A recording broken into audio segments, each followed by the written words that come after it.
Hello, everybody, and welcome to the Afternoon Tune. I'm your host, Josh, and with me are my two co-hosts. It's your boy, Chase. And it's your boy, Nick. And today we got a nice guest coming on the show, Dusk, OG of the Afternoon Tune, one that actually started the podcast with originally. It was me, it was him, it was Chase, and it was 90s. Yeah. And we were the original kind of four people doing it. How you been there, Dusk? I'm doing just fine. Trying to find a day back so I can join you all on a permanent stint. But as things are, I'll keep my fingers crossed. But I'm glad what you guys are doing with the place. New furniture, new cameras, mics. We started from humble beginnings all the way. Yeah. Oh, and a nice Discord too. Oh wait, I brought that. Because at the time, I think when we were first doing it, Discord really wasn't big like that. No, we just stopped. We were doing a little history lesson, if you don't mind. We were there. We started with Rabbit. That was our go-to at the time. That was able to work with all of us. And then Discord just came out as Nick had to go and you had to do your own stuff. And then just kind of, we took a hiatus for a bit. And by the time we could come back, I was at a full-time work and I couldn't find the time frame. So I'm trying now that I have time to catch up with you guys and do this again because I really enjoyed this. Then I'm trying to find my way back in. Discord is king at this point. Goodbye, Skype. No, I was surprised that this Discord was even still open when we started. Mm-hmm. I was actually trying to encourage us to get on Discord and keep it going, but it just didn't work out. So I created this channel, and I'm glad I did, so y'all can meet up. Yeah, it's very nice. And then we relinked because Chase hit me up, and because I think Chase was like you said you were out of school, and then you were like, well, hey, also, I'm not out of work. Yeah, I was the main analyst at the time. Yeah. So then you were like, you want to do the podcast again? And I was like, yeah, sure. Why not? You know what I mean? I can make out time to do it again. And then Nick came along and everything like that. We adopted him, and then so we started doing it more regularly. Been gaining a little bit, every little bit. So that's nice. And that's I was watching you guys grow up. I've been watching. No, for real. I've actually been watching your stuff when you put it up. I try to keep it on the podcast when I go to work and I come back. Nice. So I've noticed your quality increase, and I want to be a part of that again. I want to keep helping out and make it bigger. So I hope this will be one of many guest appearances to maybe come back sooner. But until then, I'm just happy to be with y'all again. Definitely. Yeah. Definitely. Hell yeah. Thanks for returning. Of course. All right, so we got nice. We got one of the OGs, and I'm just. Don't feel so bad, Nick. You got your own style. Don't. Yeah. You gotta represent in Japan. Hi, wakarimashita. Hi. So we got a nice show. It's not gonna be all that really long, hopefully. But you know us. We got nice every time. Yeah. We are some rambling motherfuckers. Yeah. This will be a 20-minute episode. 40 minutes later. Yeah. This will be our tops. 3 Yeah, hours later. Yeah. So with this episode, we're going to discuss, of course, the WandaVision finale. We're going to discuss that. Of course, the big thing, we've been reviewing all the episodes, this past season. So, of course, we're going to review the finale for it. Coming to America, Amazon Prime film. Going to discuss that. Sequel to the legendary 80s classic film, Raya the Last Dragon. You gotta put more emphasis on the coming to America. Yeah, coming to America. Yeah, get very clever with that title. Very, very clever. That represents the quality of the film. You got Raya and the Last Dragon, which is the new Disney Plus film. Premiere access, by the way, Disney Plus film that came out. This is Soul. Can't just watch it for free. Got to pay that $29.99 to $30 to watch it. Soul was Pixar. Yeah, Soul was Pixar. Yeah, You don't give a fuck about Pixar. Yeah, that just dropped on there. So we'll discuss whether that's worth it or not in our review. $30 price point, and just some news going on. Not that much really news that really came out this past week, except for just good old cancel culture doing its work, doing its thing. SJW cucks. The radical left wing mob coming. Yeah. There went some of our fans. Yeah. First they came for Gina Carano, then they came for Dr. Seuss. Now they're coming for Lola Bunny. I mean, where do these people stop? I mean, where are these people gonna end? You know what I mean? Like, it's still going as we speak. They're coming for Pepe Le Pew, everybody's favorite molesting skunk. Yep. Hashtag Me Pew is now trending on Twitter. Yeah, they come for real. Multiple cartoon women have come forward with accusations against the skunk. Were they all talking cats? That paint might have confused some stuff. I don't know. They seem like talking cats. Anything's possible, I guess. Yeah. Me Too is for everybody. It's not just for humans. Oh. That's for people. Right. I wasn't thinking inclusive enough. It's for animated too. Yeah. That's where the plus comes in the LGBT plus. That's where the plus comes. What happened? Did HBO just add like Boomerang or something to their catalog, and now everybody's going back into all like the old shit and just being like, yo, this shit is terrible? Is that what happened? Like, Pepe. I never was really a fan of Pepe Le Pew anyway. He was the Harvey Weinstein of anime. Yeah, even as a kid, those cartoons were always like, ugh. Back off, dog. You're doing a little too much here. Jesus Christ, the girl said no. You just met her. Yeah.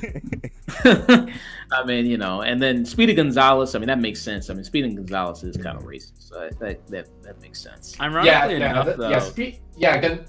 Speedy, and I put Speedy Gonzalez on like the same level as like the crows from Dumbo, or as have now come to know them as Diamond and Silk. Yeah. Ironically, though, with Speedy Gonzalez, you know who really loves Speedy Gonzalez? Who? Mexican people. Really? They love Speedy Gonzalez. Well, I guess he was their first superhero, wasn't he? It's just he was the trendsetter before we had characters like the Blue Beetle, Jaime Reyes. Oh my god! Before we had Robbie Reyes as Ghost Rider. The first Latino superhero was Speedy Gonzalez. Yeah. Hey, when the difference is between World War II propaganda, Speedy Gonzalez, and Pepe Le Pew, I don't know. Seems like Speedy Gonzalez got a lot of positives in his introduction. He isn't military propaganda. That is a wholesome fact. He's fast. He's fast. He's a legitimate ladies' man, and he's a hero to his people. I don't know what more you can ask for. Maybe that one is just Twitter. That might not be a real cause of cancellation, because I can't recall Speedy at all, to be honest with you. Yeah, I just remember as like his cousin Slowpoke Rodriguez was always fucking with him. Yeah. I just remember him being fast and having a sombrero. Yeah. That's about it. Congratulations, you watched the cartoon. Was that the whole premise? Was that every it's episode? The same premise as Pepe Le Pew finding a beautiful skunk that he thinks he sees that are probably a rarity in Paris, because let's be fair, nobody likes skunks. And then just horny fucking Frenchman sexually harassing a cat. Yeah, as they did. Right. As I guess the stereotype for all Frenchmen that that's what they do. You know what I mean? And apparently, if he gets dyed black, his fur black, then the cat is sexually interested in him, and now he's like, "Oh no, I want to be the aggressor, not the other way around." So is it like a blackface thing, or is it? No, his fur just gets turned painted. What the heck? A black fur face dick. Yeah, sure. Black fur.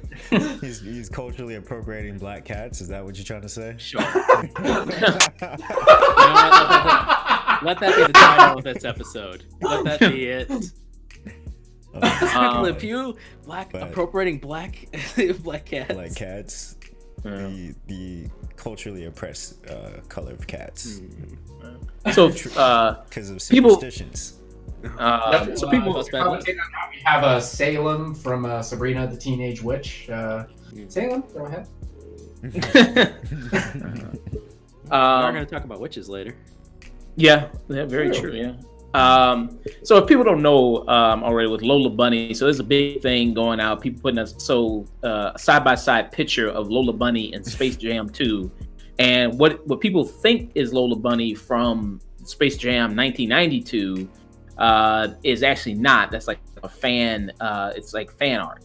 That's not really how Lola Bunny really looked when she was in Space Jam 2. And when you actually compare the actual, the way Lola Bunny looked in Space Jam 1992, which has been a long time since I've seen that movie. I don't think I've seen that movie in a while since I think I've seen it on VHS. I haven't seen that movie in years.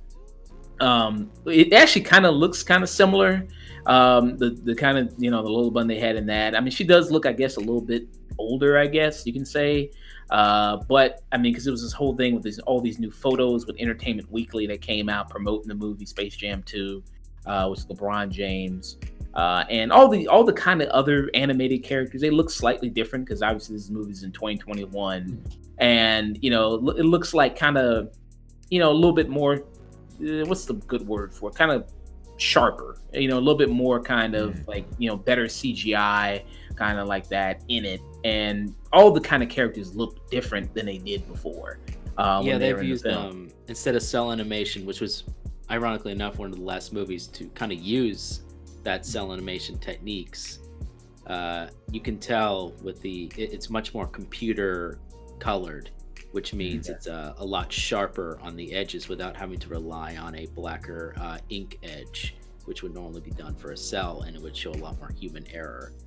But it just looks like a clean CGI version of that from what I've seen. I haven't seen too much on it, but but it's just kind of the weirdest thing. I had to see it all in motion, but for right now it looks kind of like it's going for that still hand-drawn aesthetic, but there's still some CG touches to it. Which is, if they're gonna do anything, that's how I want it. Because the designs, at least, they look closer to the animation they went with for the Looney Tunes cartoons on HBO Max that came out last year. Which were pretty nice too, in all honesty. Yeah, those were fun. Had one of my favorite shorts of all time with Sylvester fucking with zoo animals. That's a great one. That is like, to all the people that are mad, they didn't really nerf her as badly as... Yeah. It's like, also, if you're really getting mad at some cartoon titties, sit your horny ass down. This movie's for kids. You are kind of outing yourself. It is one. You can't jack off in a fucking movie theater to loan a bunny. That's inappropriate. Hey, this movie's coming out to your homes on HBO Max. So you can do exactly what the hell you want. That should be the statement for HBO. That should be the statement. Pull it up. Jace himself. Pull up as the poll quote. HBO Max. You do what the fuck you want on your home. You do what the fuck you want. Lola Bunny is like, you want to have more tits? You let us know. It's what you want. You're at home. We got the X-rated cut of Space Jam 2. And besides, like as the homie Jax Blade said in his recent TikTok about this was all a big brain play to get the fan artists to do what you want them to do. Yeah, pretty much. So, you're welcome. Lola Bunny, she was never that voluptuous in the actual Space Jam movie. That was pretty much all just a Mandela effect. We all were just super horny when we were kids, and we're just like didn't know any better. If anything, it's funny that movie. that movie has just essentially become a sexual awakening for the furries. Oh, Jesus. It's funny you bring up Jax Blade because I'm looking at a video here, and Jax Blade is the first to comment, and it says his comment is number 1. It says Lola is the reason I have to start off more conversations than I care to admit with. I'm not a furry, but Yeah, it's what it's strangely it's a lot of rabbits because it's like her and like Judy Hopps from Zootopia. Yeah, there's a We're lot starting of. off there. I'm not a furry, but Don't forget that Cadbury egg bunny in Britain. Those commercials. If anyone remembers that. I can't. No, I don't think I remember that one. I was gonna bring up the girl from the Goofy movie. Yeah. Roxanne. Roxanne doesn't even count. That's all not the funny though. No, they're not even. She's not. She has a shorter nose. Anthropomorphized animal still.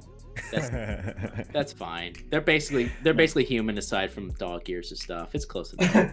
And the nose. Well, I mean, Lola's kind of basically human, except for like, she's basically just.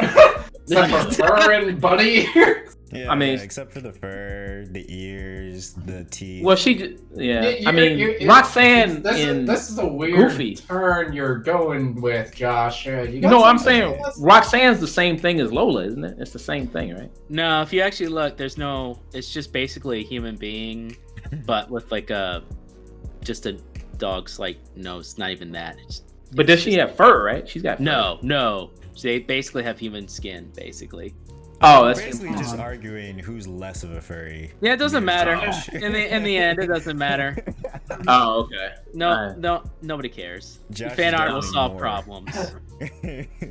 On this Yeah, I but thought they were just the same. Josh is in fact a furry. So Yeah. No, I thought they were the same thing. Josh has outed himself as a furry. I mean, it's all good, man. You can do what you do. Oh, In okay. the comfort I thought they of were your the own same. home while watching HBO Max. Exactly. HBO Max. It's 2021. You It's do what you damn 2021. We're not here to kink shame.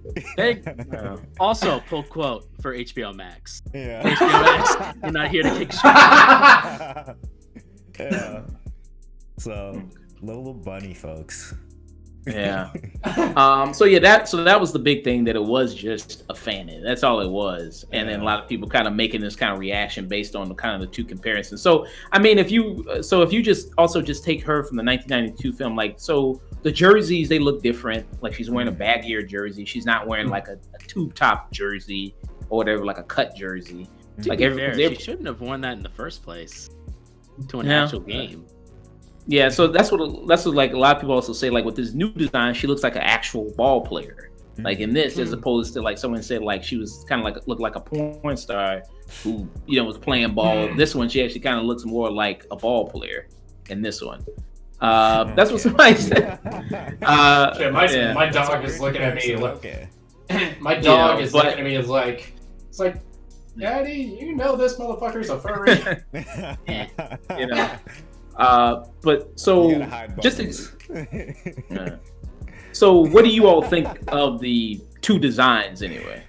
I mean, I don't like the jerseys for the new one, but I mean, the design is okay.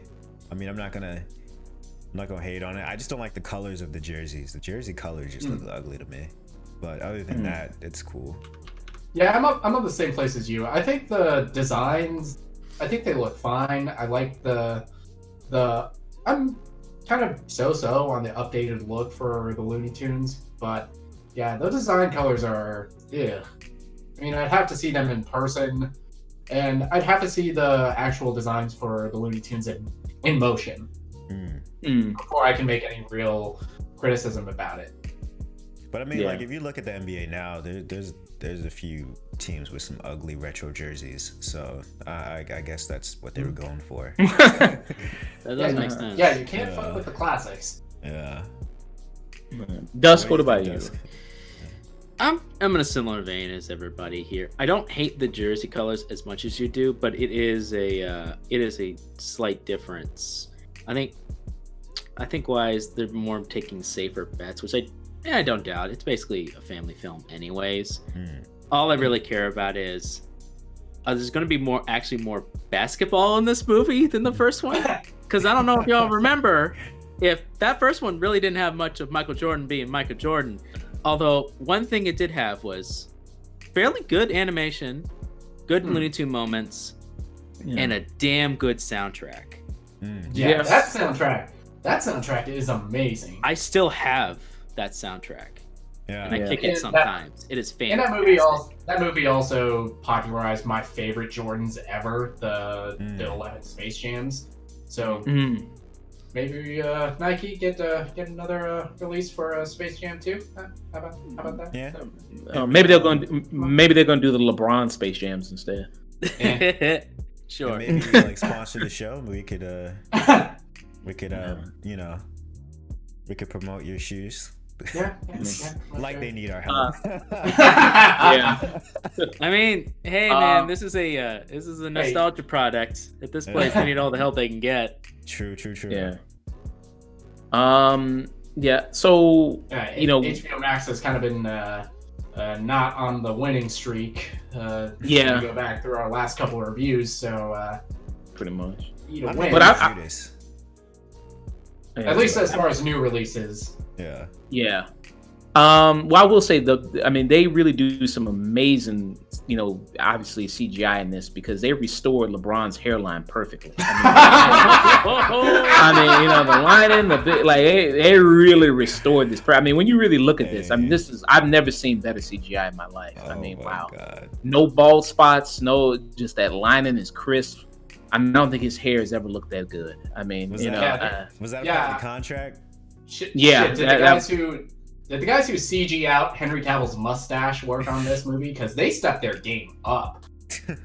No, I don't think that was outsourced. There's no way that was the same team that did Henry Cavill's mustache. This was good. This was good. This was realistic. Yeah. He looked about 20 years younger. Yeah. To be fair, LeBron always has looked really old since he was even out of high school. Since he was like 19. You know what I mean? Like he always kind of looked kind of old, but now he's kind of doing kind of the good black man thing, aging in reverse. Now he's 35. He looks he looks a lot younger now. Yeah, Michael Jordan, but he accepted it. When he went bald, he just was like, time. The Hitler mustache didn't really look all that good. I don't know why he killed it, but he made it work. No, not really. He just was so dark skinned you didn't see the mustache. That was to be fair, that's the only way you're gonna take that mustache back. That's the only way it's gonna come back. Yeah. I think it's fine being left behind. I like the name Adolf. Yeah, it's done. It's a wrap. People just it ruined it. There's nothing we can do with that. Yeah. Nope. But yeah, listen, if you get mad about it, relax. It's just drawing, people. Let's relax. You know what I mean? Yeah. And there's Rule 34 for everybody, for everything, if that's what you want. So calm your horny ass down. There's plenty of free porn on the internet. Yeah, it really doesn't matter. Honestly. Just hop on DeviantArt. Yeah. For like 10 minutes, you'll be fine. Yeah. Go ahead. Go ahead and slide some links into Josh's DMs. Yeah. Shay, R. Kelly, he's not gonna come back. He's preoccupied right now. Yeah, for obvious reasons. He's not. No, he's got a great recording studio in the jail. Yeah. Just had those stuff. He's trapped. Yeah, he's trapped in the locker. Man, that would have been if we had Blue Yeti as a sponsor. That would have been perfect. Speaking of, even Blue Yeti can work really well in confined areas. So crystal clear. You can actually, you can do that. I actually hear the sound of the soap drop behind you. Oh jeez. I actually do wonder, does anybody know who is on the Space Jam 2 soundtrack at all? Have they announced any big things at all with that one? Unfortunately, not that I've heard of. I've actually been looking at it. They have a really big shoes to fill because that soundtrack has some of the possibly the best 90s collaboration of some of the best hip hop and pop acts that you can get in a single motion picture. They spent a lot of money on it and it shows. So I don't know what they're gonna do for this one. Probably get in Kendrick, maybe Anderson .Paak. If he gets out of his wallowing philosophy cave, maybe. Yeah. Well, he's supposed to be dropping collab album maybe with Bruno Mars. So okay. Wait, no, you're talking about Anderson .Paak, not Kendrick. I was about to say. Okay, wait, sure. Don't tease me like that. Oh yeah. I thought you were talking about. Anderson .Paak. Oh. Yeah. Well, no. I mean, R. Kelly was the "I Believe I Can Fly." I mean, Yeah. So that's probably the staple of the damn thing. Oh, Salt and Damn. Pepper. Yeah. I mean, Seal, Fly Like an Eagle, fantastic. Yeah. Coolio, the winner.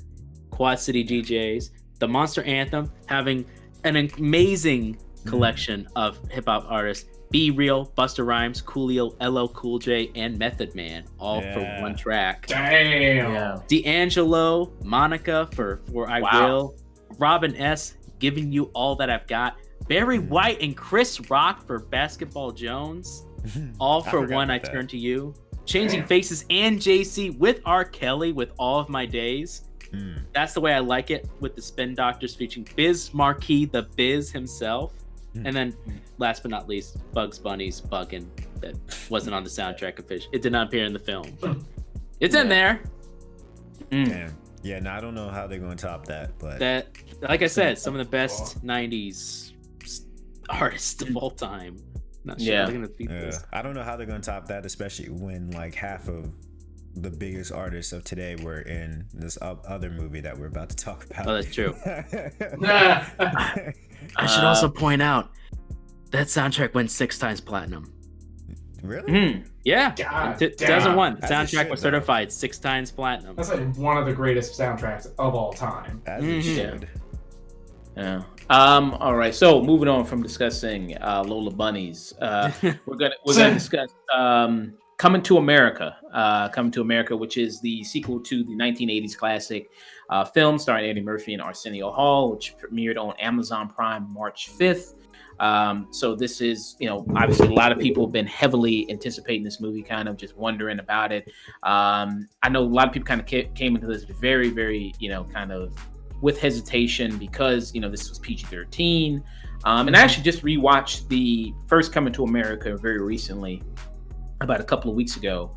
And what really made that movie R-rated is really the nudity at the beginning and just the F-bombs of when he goes to New York. I mean, that really is where most of the R rating comes from. And then plus you have to give a whole other rating because you have scary crackhead Samuel Jackson. So you got to give another rating for that. That bumps up your rating as well. It's like you got cockeyed Samuel Jackson.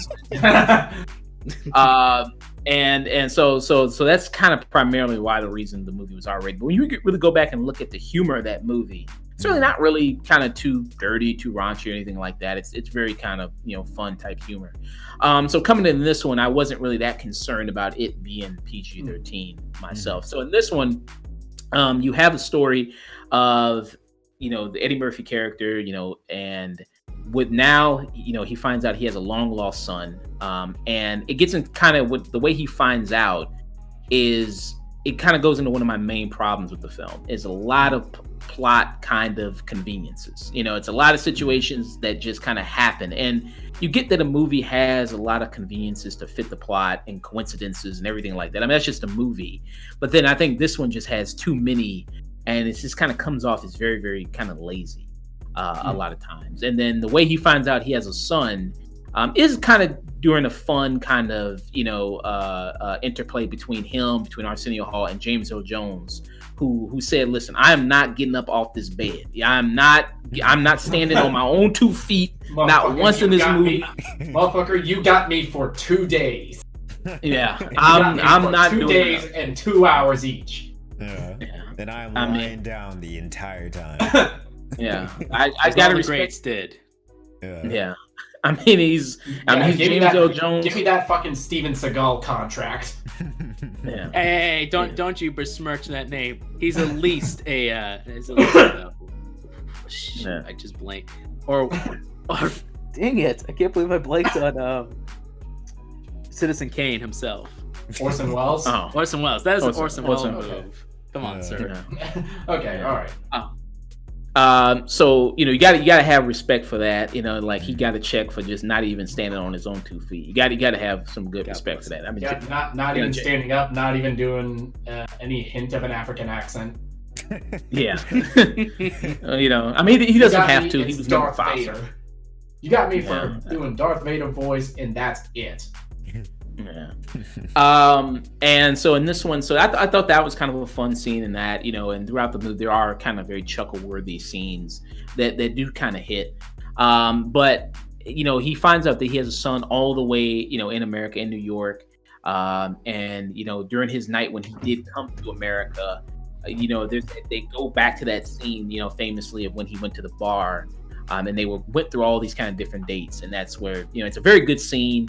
I actually wanted to talk to you guys about the de-aging and what did you think about that particular scene? I mean, did you think the de-aging was good when they kind of flash back to that scene? It wasn't bad. Yeah, it wasn't bad. It's not on the level of like that Marvel de-aging, but it kind of helps that the way the scene is shot, it's kind of like darker, so you can kind of hide some of the flaws with CG when it's shot dark. Yeah. I think that was the smartest thing that they could have done. But yeah, I thought it worked. Okay. And it was just kind of funny too, just to see everybody de-aged. Because like with the comedy like this, it could have been poorly done, and I still would have I would have laughed at it just for how bad it would have been, So, yeah, but they went the extra mile to make it look at least decent. Yeah. So he figures out that he has a son there, goes to meet him, and when he goes to meet him, he comes back and we get the barbershop scene that we saw a lot of in the trailer, which still is really funny. Even though I saw that scene in the trailer, it still hits. It still hits pretty well. You've been gone for 30 years and no child support, and you came back. You a dummy. Yeah, So I think that still really works. Yeah, that's besides another actor in this. Those are the highlights of the movie, when Eddie Murphy and Arsenio Hall are in the makeup as the older versions of the characters from the first movie, and they're just improvising and they're having a great time, and they're still funny in that. Yeah, their timing is great. Oh yeah, absolutely. I think that's when Arsenio Hall mostly comes out the most in this movie, is when he's kind of in makeup, in character, kind of the most. And like they go. So I thought that was kind of a really good scene, there. Even though I think that's a testament to how funny it is. Even though you've seen it in the trailer, it still hits pretty well when you actually see it in the film. And when he takes, the son, because the majority of it is him trying to take the son because he needs a male heir, specifically because he has this pressure from the Wesley Snipes character, who's General Izzy, correct? Right, General Izzy is his character's name. Who has a plot to kill him unless he can unite the kingdom with the male heir of his and his daughter, who's played by Tiana Taylor in this as well.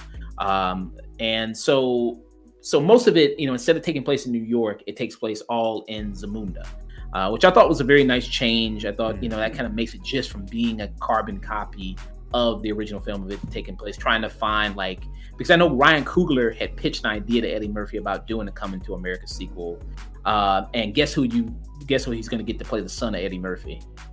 Michael B. Jordan. Of course, Michael. Of course, that's his guy. You know what I mean? Any movie that he's in, gotta bring along Michael B. Jordan. Hey, I'm doing a Marvel movie. Okay, gotta bring on Michael B. Jordan, no matter what. You know what I mean? That's just, hey, that's just his guy. Love it. But he pitched that whole idea to him about doing another sequel. You focus on the son. And I don't know if it was going to be mostly, I think they said it was mostly going to be about Eddie Murphy trying to help the son find the love of his life in New York as well, I think. So it seems like it's kind of going to be more of a rehash of the first one, as opposed to what we got with this sequel. So just go around. What are you guys' general thoughts on it? Chase? So I feel very mixed about it, because it's not, I just think I think the idea, the concepts were there for it to be just as funny and just as good as the original. It's just the execution was so poor, and just kind of half-baked. So yeah. I mean, like, I watched it with my parents, and it was a good one of those movies to watch with your family. But when I really like sat down and like thought about the film, it really didn't add much to the legacy of Coming to America, and it didn't really like, this movie really didn't justify its existence to me when I thought about it. And it really depends on like the original movie, because without that, this movie is kind of on its own. It's very average. But what do you think, Nick? I agree with you. I feel like this movie is just very, very painfully average. I mean, aside from a couple of standout lines here and there that really caught me off guard, and Wesley Snipes, who, just like with Craig Brewer's last movie, Dolomite Is My Name, is easily the best performance in this, because Wesley Snipes, he is having so much fun chewing up scenery, and he is great. Yeah. He is the person who is the most fun to watch, and I always felt a little bit sad whenever he would walk off screen. Yeah, because his stroll, when he struts in, I mean, granted, like, this is like one of the highlights of the movie, is when they're announcing before he even arrives, they're like, this man is who Mufasa was based after. This man is the most well-endowed man in Africa. And then once you see it's Wesley just strutting in, that is one of the funniest jokes in this film. Just the way he struts with his like sort of like arms behind him like this, and his cane or whatever. But it's just like the main character is like the son. Even though I think he's alright, he's not really adding too much of like a funny dynamic to the film, or he's not really well, he does change, don't get me wrong, but he's just not nearly as dynamic as Eddie was as the protagonist of Coming to America. He's a character that is more or less brought in to bring a new perspective, but for reasons that I won't give away because of spoilers, it ends up just rehashing the first movie. Yeah. Which is upsetting, because you kind of pulled a bait and switch of promising us something different, and you just ended up doing the same thing. Dusk, what do you think there? I will say, it seemed like all the actors were having a good time making the movie. I just wish it was as fun to watch. I agree with Chase. The movie's unfortunately fairly poor. It's not only a rehash of an idea, while does have sporadic moments of some funny moments, its narrative and its characters, it doesn't know what it kind of wants. Do you want to tell a rehash of a story? Do you want to talk about his son, or do you want to talk about how his daughters and his wife, how does she feel about how this kind of stuff? And they have this setup of, Akeem he got drugged. You set it up, he's at this bar, but we forget to mention at one point something happens to him, and to get that circumstance for him to have a son, and he gets a lot of shit for that, and that's not his fault at all. He had no choice about this, and so his wife getting upset about him, and then they welcome them in as if, oh, hey, you're just whatever.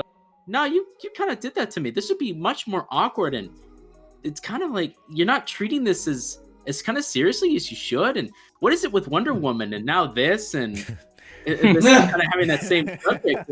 Like, why did you put that in here? That just overcomplicates this. If you're going to have a son be in America, why couldn't it have just been, it could have been interesting is, what if it was his father?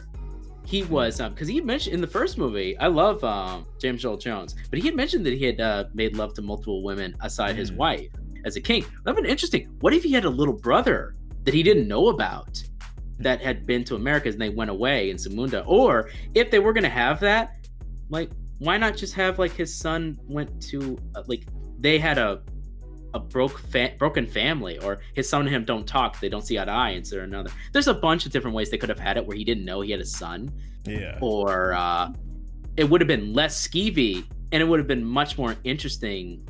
Then they kind of develop it, and then we spent all this time in Zamunda, and I gotta say, it's Black Panther light. It's very, and I know that's the point, but the CGI for that line is terrible, man.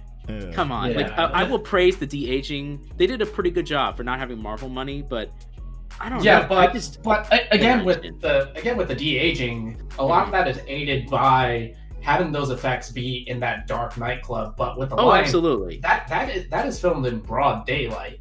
Yeah, so you can see all the flaws in this. Yeah, you can. And I wish there was something more.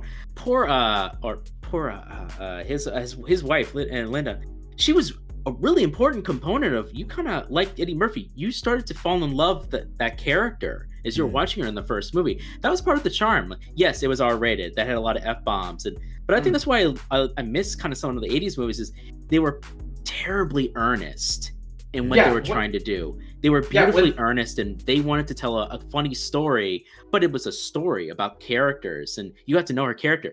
She has jack shit to do in this movie. That just doesn't anything. Her opinions don't matter, and yet she still gives him shit for something he can't control.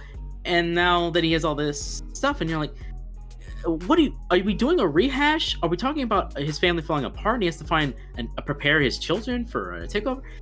What's the plan here? And then it all just kind of culminates in this kind of semi-action moment, and then his son has his own stuff, and we just kind of have a nice little bow at the end, and you're like, it didn't feel earned.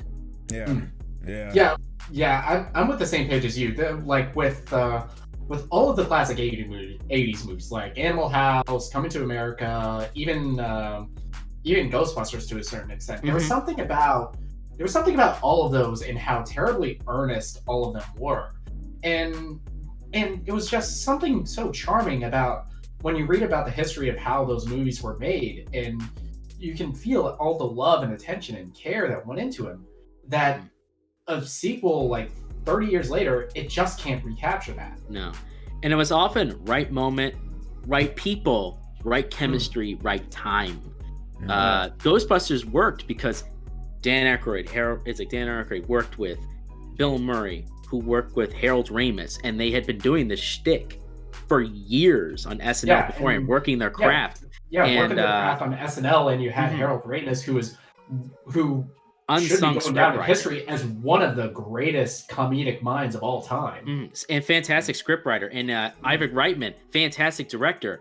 They were able to just work within the limitations of these people. Dan Aykroyd generally believed in ghost stuff, had all the knowledge. Bill Murray just wanted to be sarcastic, and he had a very specific dry sense of humor. And Harold Ramis had very good script writing and very good kind of a very intellectual type of comedy as well.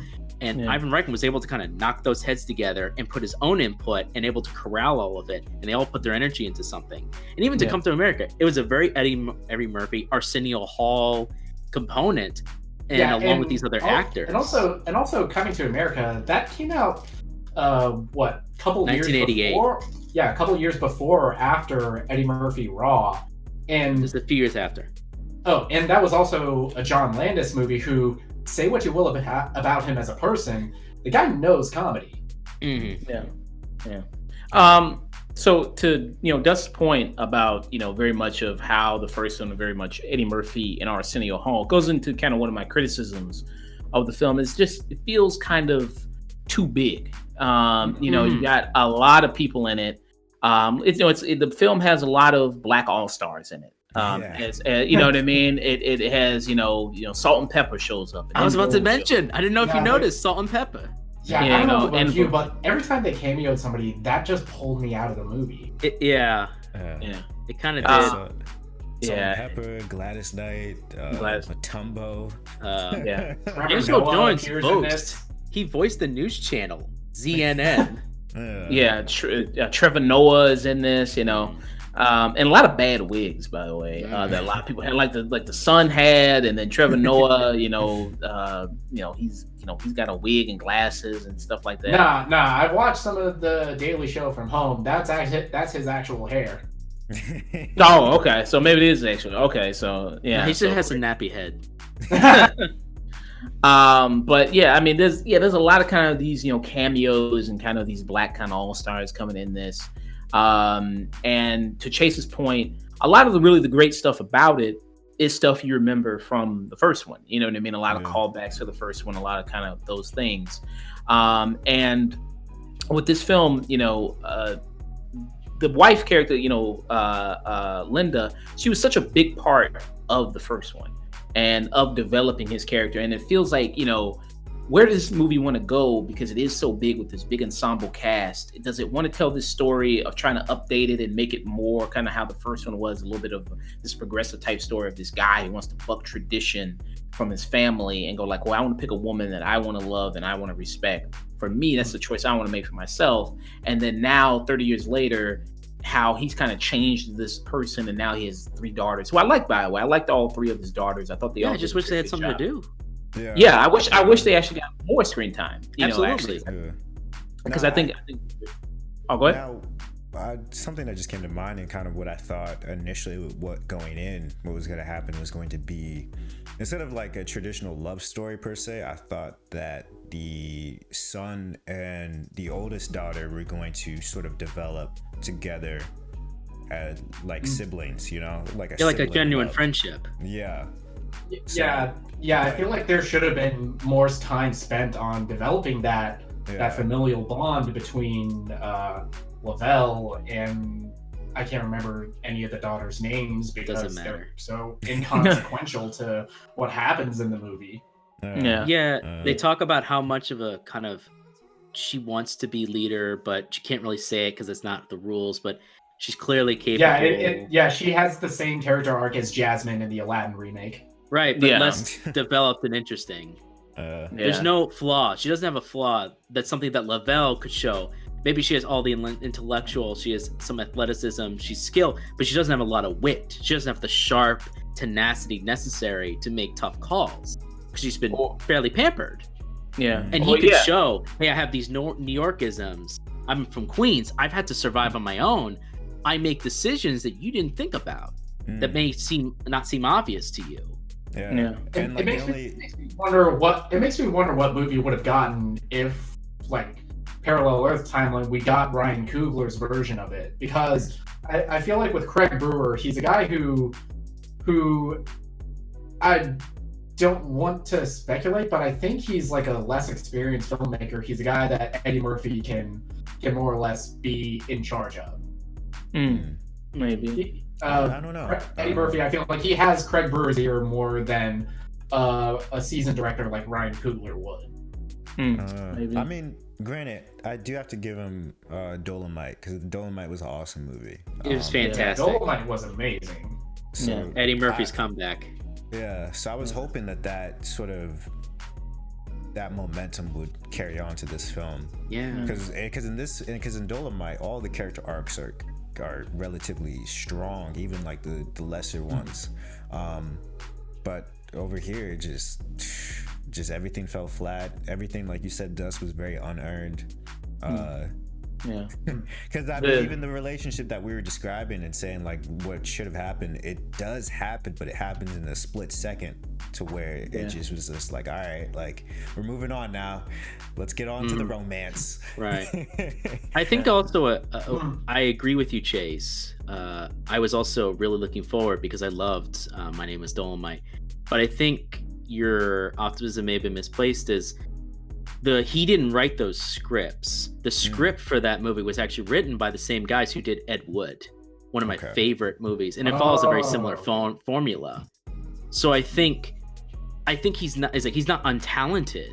I think he has really good knowledge of character pacing and kind of where to put the camera and to focus on what moments. He's a fairly inexperienced, but he knows when to put the camera, where to do it, basic stuff. But this movie needed a script like no other. It needed a really tight script, and it needed. If you're gonna have all these characters, you have to have a purpose for all of them. Yeah. And you know, and go ahead. Yeah, it goes to show that that kind of that Apatow style of comedy filmmaking, where you have pretty much just a base outline of a script and you let your actors improvise. Yeah. Those only work maybe a handful of times. You need a tight script to get stuff going, like stuff like Tropic Thunder, stuff like Dolomite, stuff like Ghostbusters. Even This Is the End to the extent. Yeah. Ghostbusters, you need a tight script. Yeah. All right. So we're gonna wrap up, give our final thoughts here. So I thought the film was just okay. I thought it was solid. Like I said, I think it's just very, very bloated in its characters. Really kind of lazy kind of writing when it comes to it. And you have a guy like Kenyon Barris. Like, I don't know. I mean, I think him writing movie scripts, I don't know. I don't think it's been a good track record for him so far. I don't watch his show Blackish or Mixedish or the Blackish is not bad. Insert adjective-ish. Yeah, I don't watch the multiverse of the multiverse of biracial the ish television universe. Yeah, TV's also very different. Yeah, that's true. Yeah. Just in the nature of how you write TV, it's different from writing a full-length feature. Yeah, I wonder if they were given like a limited series. I wonder if all of our complaints could have been fleshed out. I actually would have preferred a limited series coming to America that would allow better time to know the son beforehand. If you're gonna do you don't know him, show maybe like you think it's gonna be a rehash, and then they flip the twist, and it's like, oh no, like, and then it's a family meeting and we find all this out, and oh no, but his mom's character, sorry. Leslie. No, she passed. Leslie. She passed away, or I'm with my aunt now. She didn't have anything to do with that, and we've been working hard. But come, son, I want to show you Zamunda, and then but let's stay in America. I want to learn what you've been doing, and then it cuts to him just in a shitty job. He's just like Arsenio, and he just looks at Arsenio. He's like, this is a dump, and he's like, don't say that to him. Ma, this is a wonderful place. Who employs you here? Like, I can just imagine all the fun things with him bringing his family back to them. You know what? Let's go back to America. And irony, hey, where the poor people are, so we can slum it. That would have been great. Let's go to Queens, where we can really stretch ourselves and get back as a family. I feel like this would have worked better as a limited series. You could have had a lot more time to address some of our complaints with this, like character stuff that just happens too fast. It could have expanded on some of the stuff that kind of gets a shaft. You could have given Eddie Murphy's wife in this. You could have given her more character development because she was such a giant part of the first movie. Yeah. That here you just kind of fridged her. Yeah. Because dealing with the things in the first movie about having this wife character, about like him, seeing a character like Linda, who she was. And seeing her. Actually, I'm sorry, I keep calling her Linda. Lisa is her name. Sorry about that. Lisa. Sorry. Because they say in Zamunda, women can't even own a business. You know what I mean? So it's like, women can't even still do that there. So what have you been doing up there all this time that what I mean? You've been doing for these 30 years. I would have loved to have seen small little things that they had like cherry picked and. That got things to work, like, oh, we can own businesses, but only at this point. We've done things, make baby steps. Because a lot of Eddie Murphy's arc in the first movie was about being more progressive, kind of like picking and choosing what traditions are kind of fucked up in Zamunda, and then in 30 years he did nothing to change it. I don't believe that the guy we got at the end of the first movie is the guy we have today. Yeah. For a character who says to the woman he loves, she's like, you would have given this all up for me. He's like, I still can if you want. And she goes, nah. It's just like, Or the fact that he could have had a woman right from the get-go who would have done everything he ever wanted, never would have had a single thought, not her own. And he's just like, that's not what I want. Yeah. Yeah, I mean, and they do Left make, her to just hop on one foot and bark like a dog for 30 years. He did. Yeah. That would have been funny. You know what? If they showed her still doing that, that'd have been funny. She was still barking. They did. Yeah, she was still barking. No I can't barking. believe they did that. Yeah. And like I say, it goes into kind of cheap kind of writing, because like that character, the one that he left at the altar, barking and everything like that. That's the sister of the Wesley Snipes character, and then there's other characters, and then there's other characters who are like related, and that's how they show up. Because they bring back as much people as they can from the first one. Those small moments were nice, but yeah. So for me, I think overall, I give it a 6 out of 10. I think it's just kind of fair. It's decent. Just sit. It's on Amazon Prime. You can maybe watch it. Don't think it holds a candle to the first one. I mean, the first one is just obviously a classic, and what it did. But yeah, and I mean, there's some good scenes in this. Like I especially love the scene he had with John Amos in this. That was really nice. But yeah, overall, it's just kind of just not up to snuff all that much. Except for a few bright spots. So yeah, 6 out of 10. Chase. I'm gonna give this a 5, and only a 5 for Wesley Snipes' strut. Like, I mean, there's moments that I do feel like are very funny and watchable. It's just that the story as a whole was very much so fell flat compared to the original. Nick. Yeah, I'll give this a 6 out of 10 again, because there are a lot of bright spots in this. Like every time I'm kind of writing this off, there'll be a line that just had me cackling. And also, Wesley Snipes is amazing in this movie. He's easily the best part about it. But again, the story, it just kind of falls flat, and it's trying and failing to recapture the same heart that got across in the first Coming to America, which I feel like this movie, it needed more time. It needed more time to develop all the characters, because while Eddie Murphy and Arsenio Hall are getting the limelight, all the other characters that made the first movie what it was, they're given nothing to do, and the movie suffers for it. Yeah, Dust. Very much so. Sorry, I can't give it any higher than 5. I'm with Chase. It doesn't go lower just because of Wesley Snipes. And the very few moments in this movie where I did laugh, the guilty chuckles with like the barking lady and the generally pretty funny moment where they're at the barber shop, but those are few and far between. And I didn't laugh a lot in this movie, and I wasn't laughing out loud. I was just kind of chuckling. Maybe get a good kind of bail. I could go back and watch the original, and I would lose nothing, and I could come up with a better movie in my head than I saw this movie. And to me, that's why it gets a 5. It wasn't terrible. It wasn't god awful. It just was okay at best, even in its best moments. Yeah, but I feel like just being okay, especially being Brewer's follow-up to Dolomite, which was just so incredible, it just makes it go down a couple points. Yeah, that's why I'm going to go back, watch the original, watch The Bad Taste in My Mouth. All right, so let's move on. Discussing Coming to America, we're going to discuss Raya and the Last Dragon, the Disney animated film that premiered on Disney Plus Friday, March 5th. This is kind of very, very film starring Kelly Marie Tran. This film, especially about like kind of Asian culture, South Asian culture, specifically Thai. Yeah, specifically Thai. A lot of people, when they saw the trailer, they were drawing comparisons to things like Avatar: The Last Airbender, things like Mulan.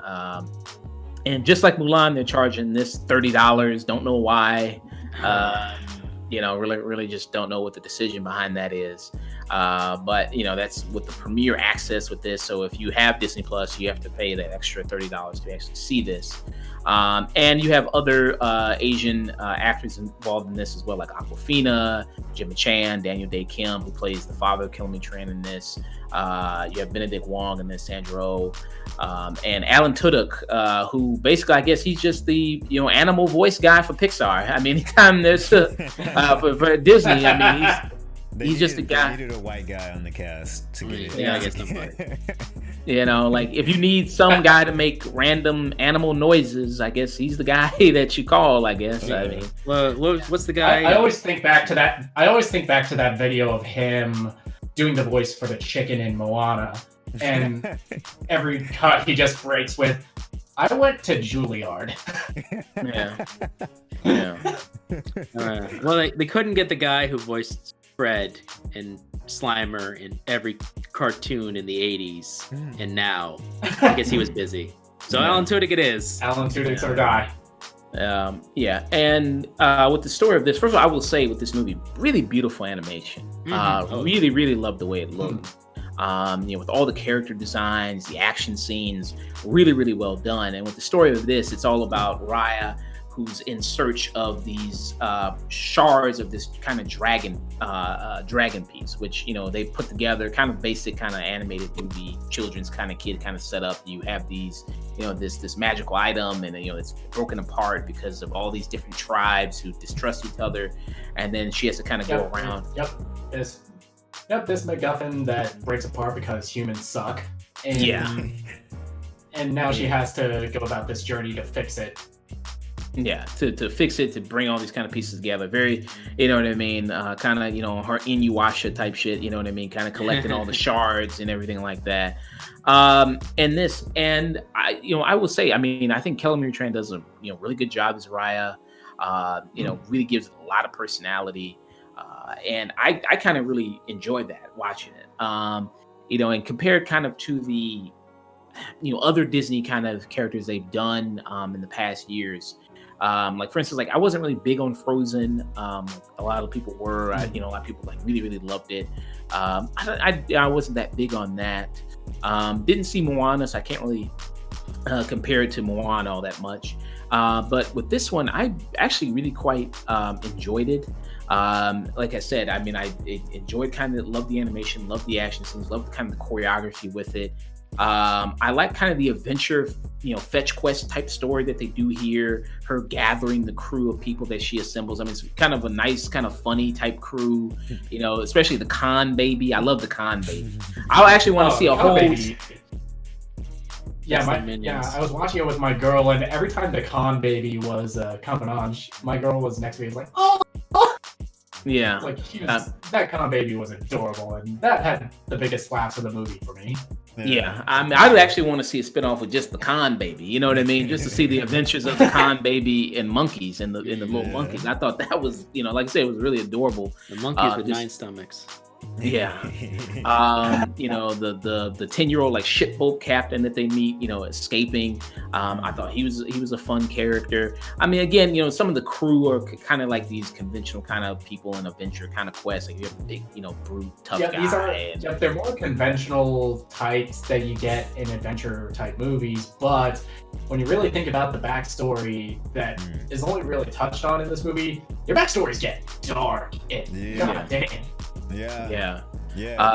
This movie is a lot darker than I thought it would ever be, and I appreciate it for doing that, for going there. Yeah, because the whole thing, and I think a lot of that is owed to the 4 directors here, because this is directed by there are 4 credited directors here. You have Don Hall, who was the director for Big Hero 6 and the writer for Moana and Meet the Robinsons. You have Paul Briggs, who's another big animation guy. This is his first directorial feat. Also co-directed John Ripa, another animator, and this is his first feature. But the biggest name on the director's list is Carlos Lopez Estrada, who directed one of my favorite movies of the last couple of years, of Blind Spotting. Yeah. Yeah. And that was a movie that was really dark, that was kind of like a play on what Spike Lee was doing with stuff like Do the Right Thing. And you're getting kind of, and I lost my train of thought. I'm just gonna stop talking because I don't know where I'm going with this train of thought. Well, like you mentioned. Oh, my bad. Oh, so well, like you mentioned, like things get dark. So with this, with this sacred item does that comes from the Last Dragon. this orb. It basically protects them from this evil, as they call it, the druid, right? The druid, which is kind of like this evil force that comes and kind of just turns like everybody into stone. Druma, which kind of turns kind of just overtakes all this stuff and kind of turns people to stone. And as the film takes place, kind of years later after the major first incident, with the pieces kind of shattered and went to all these kind of different tribes who collected it, that evil kind of just spread and turned all these people to stone, and they're stuck there forever. So it is kind of like this kind of a little bit similar, kind of dark kind of story. But so I'm going to pass it around, give people's thoughts on it. Dusk, what did you think about the film? The first 5 minutes or so, I was very worried. And it kept on going till about 10 minutes in, and then it sort of, the movie, I think, found its footing. And then the moments that were dark, I was impressed with. And then I realized that's kind of all it has, because the lessons that it tries to tell, ultimately, it can't decide on how it wants to tell it. The problem with this, I enjoy the movie for what it is. I'm going to just say some positive. I agree with you wholeheartedly. Animation is beautiful. I think they really got the Taiwanese dragons right. They're a little too Elsa for Frozen for me, especially the main dragon, where it's just she's got wavy hair and whatever. They got the horns and all that. And like, I would have liked a little. Not all the dragons are the same way. Maybe there's a like more, but she's like maybe a runt. And that would have been I would have been all right with that. But we see later from the statues that that's not necessarily the case. They all kind of look similar. That's fine. That's a minor gripe. I thought the voice acting, for the most part, was on point. I thought they did fairly good for what the characters they asked. Raya, who was voiced by Kelly Marie Tran, she did a good job. She was able to emote. She was able to stretch her legs in a role that in other Disney projects she has not. Yeah. And that showed that, look, yes, she actually has some skill. Give her a chance. She did well for this character. Raya as a character in her own right, I thought was actually a nice diversion. I was worried that, oh god, we're just gonna do the female protagonist can do no wrong, and no, they just set up right from the get-go arrogancy, trust issues, aspects of her character that are big flaws that have to be dealt with, and she has a legitimate hero's journey. The problem, because these are all good positives, is that it kind of just, that's all it's got. It's got a beautiful world. It's got some characters, some pretty good characters, and a moral that it's trying to get to, and that's kind of it. We don't get to really see these tribes. We don't really get to understand how they worked without it. Everyone talks about, everyone's we have problems, but this magical item, they believe that it's helping us all out, which isn't true. But to me, Heart seems super prosperous. And if I lived in the middle of the ice and bamboo trees, I would be kind of jealous too. I understand that they were trying to make characters who weren't necessarily villains, but I usually don't say this, but this movie needed a villain. It needed an actual thing, because you have these middling gray characters, and while they're good, it kind of muddles the message even further.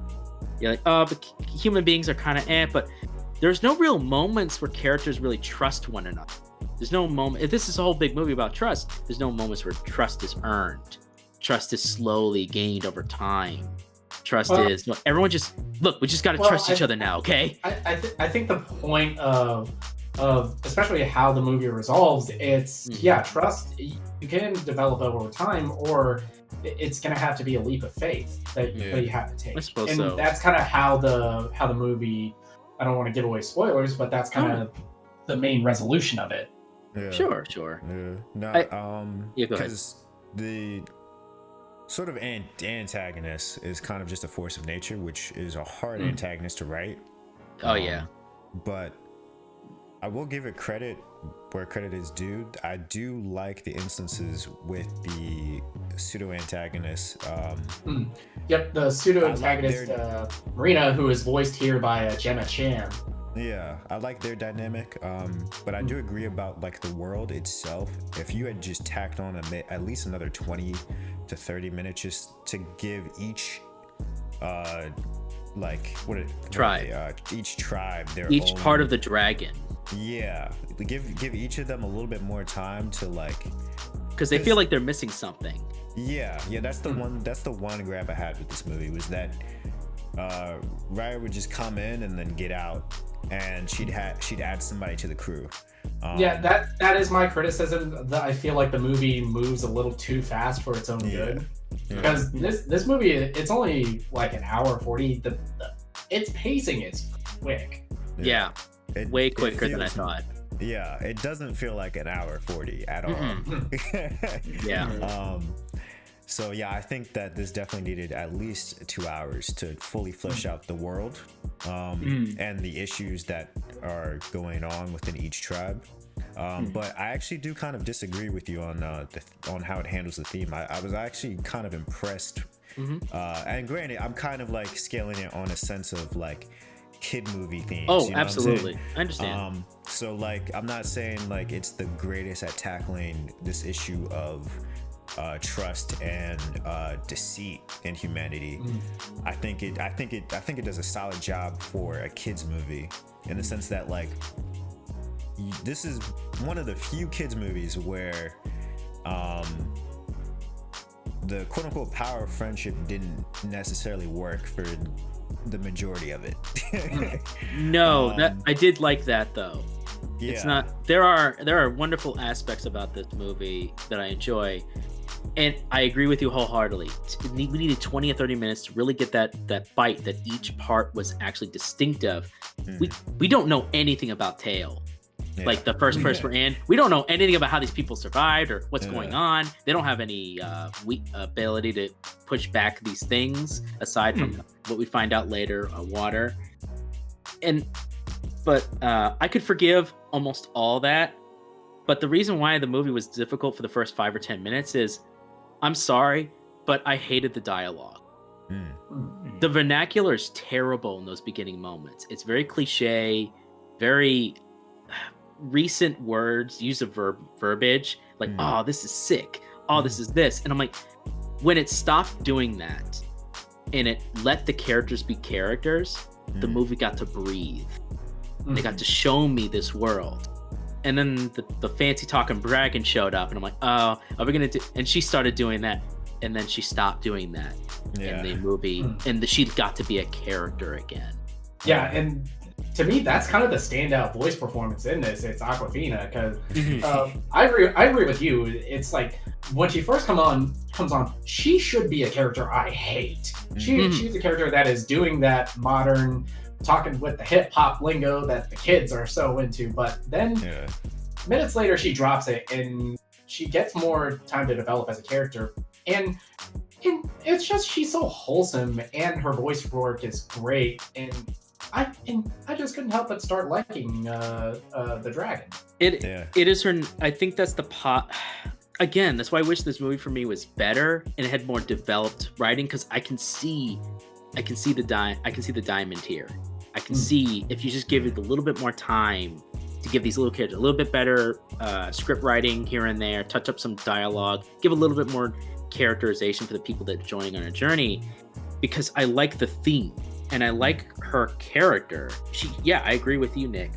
She should be a character that I usually don't like, but gosh darn it, she makes the point in the movie. It's her naivety, it's her earnestness, and you appreciate that, because everyone's so cynical that it's like, no, but I just want to help, and you're like, yeah, just let her help. Why not? The world's screwed up. Just let it happen. Yeah. What do you got to lose? What do you think, Josh?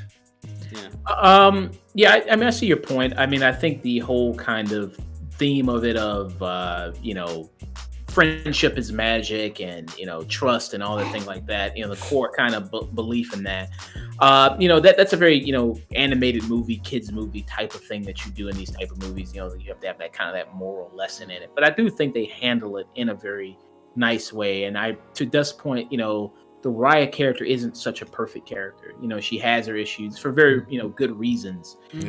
She has issues she has, what makes her very interesting. And when you speak about the pacing of the film, this is an hour and 47 minutes. I didn't really feel the length of the film at all. I think it moved pretty nicely, moved pretty quick. And seeing, like, I do wish we did see more of the world, just to flesh out more of the worlds. Because when they go and visit these kind of different places, these different cultures, seeing just all the different colors, seeing the way that the people dress, seeing the way the people kind of look and everything like that, all the kind of the way they are, like, the city like Gemma Chan comes from, it's a very kind of more like how would I describe the city? Like, it looked more kind of like how the metal benders or earth benders lived in, like, Avatar: The Last Airbender. You know what I mean? Kind of this very kind of nice kind of this fortress. movie was very Avatar: The Last Bender light / Inuyasha light. The animators definitely took a lot of inspiration from Avatar: The Last Airbender and Legend of Korra. Yeah, you know what I mean? So it's kind of very, very much kind of those themes in it. And Awkwafina as a character, when she's first kind of doing her thing, Awkwafina, I mean, she first kind of popped onto the scene. I've seen her. I mean, it's kind of crazy to watch her career kind of just blow up the way it has. You know what I mean? She kind of from like another prank YouTuber to being an Academy Award nominated actress. Yeah, I mean, her career is just kind of blown up. At first she is kind of doing kind of the black scent type thing, when she first kind of comes on, kind of Mushu light, Mushu light, you know what I mean? Very much so. The charm of Eddie Murphy. But it gets into more of, kind of the world and her character, especially when she turns kind of human in it. Even the animal, sidekick character, as you always have with these movies, I thought was really good. You know what I mean? And that's kind of her own, what was the character from Avatar? Like, what was his name? Yeah, which one? The flying bison. Appa. Appa. Yeah, she got, she has her own Appa in this as well. Traveling, armadillo. Armadillo sidekick in this. That was nice. That was nice to see. I love that. That was like one of the that was very creative things ever. I kind of liked her animal sidekick. I was like, this is kind of one of the better animal sidekicks I've seen, in a while, actually. For movies, at least. Oh yeah, for movies at least. Yeah, for these movies. But to get my final rating for this, I thought it was very solid, very enjoyable. I enjoyed watching it, had fun watching it, had fun, with these characters. And I would give it a strong 7 for me, out of 10. Nick? Again, going back to your point, this is a gorgeously animated movie. There were frames in this where I honestly thought they were like live action pictures. It's just so detailed. The fight choreography and the action scenes, it's all amazing. The voice work, especially from all your top billed players like Gemma Chan, Kelly Marie Tran, and Awkwafina, all this work is great.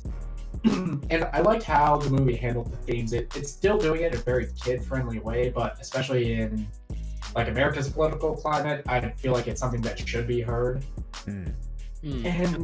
But I do feel like the movie, it's paced.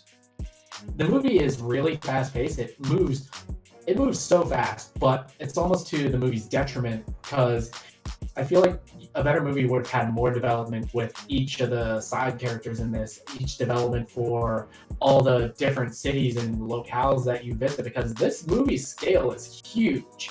There are a lot of different environments and a lot of different cultures that you have a chance to explore that, because the movie's pace so quick, you don't really get that chance. I wanted them to have a reason. So for me, it's 8 out of 10. Oh, what? Yeah, so for me, it's 8 out of 10. I feel like a lot of development could have been helped if the movie was maybe a little bit longer. Chase? Yeah, I agree. It's an 8. Primarily just because I think this is probably the first time we've said this on the show, but the movie needed to be longer. Mark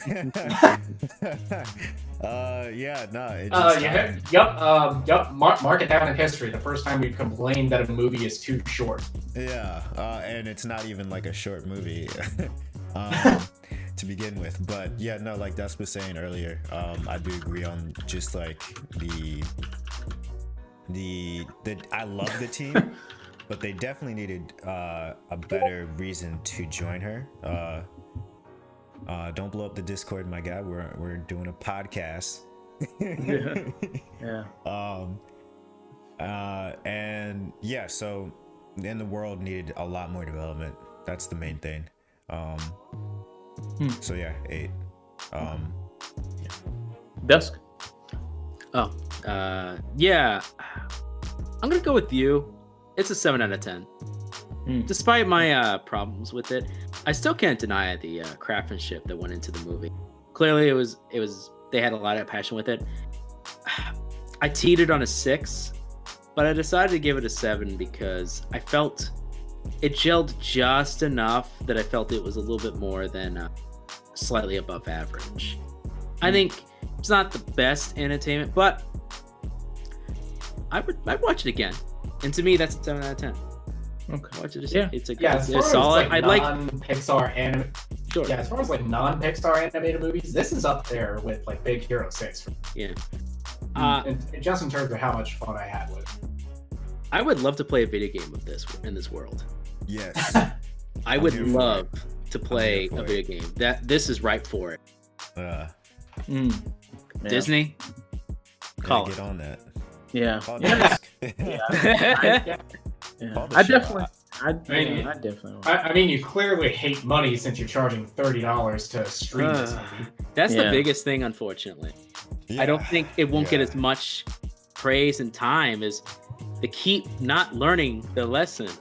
Stop charging $30 extra. Yeah. I mean, I thought that they had figured it out with Soul, the way that dropped and the way that gained traction. That's Pixar.